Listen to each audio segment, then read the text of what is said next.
पण मी आज महाराष्ट्रातल्या ह्या आपातग्रस्त शेतकऱ्यांना या ठिकाणी मंत्रिमंडळामध्ये कृषी मंत्रालय सांभाळत असताना शब्द देतो माननीय मुख्यमंत्री आणि दोन्ही माननीय उपमुख्यमंत्र्यांच्या वतीनं की सर्व शेतकऱ्यांना मदत पुनर्वसनकडून सुद्धा आणि या ठिकाणी जो 1 रुपयात पीक विमा भरलाय त्यातून सुद्धा मदत होणार आहे। अनेक ठिकाणी घरांचं नुकसान झालंय, शेतातल्या घराचं नुकसान शेतकऱ्यांचं झालंय।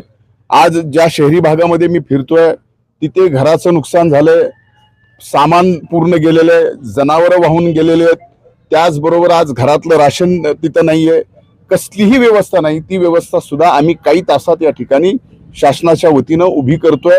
अनेक जण या ठिकाणी पुढे येऊन या ठिकाणी मदत पण करतायत। आज ही पाहणी झाल्यावर मी उद्या परभणी, नांदेड आणि हिंगोलीची पण पाहणी करणार आहे। आता सध्या पाऊस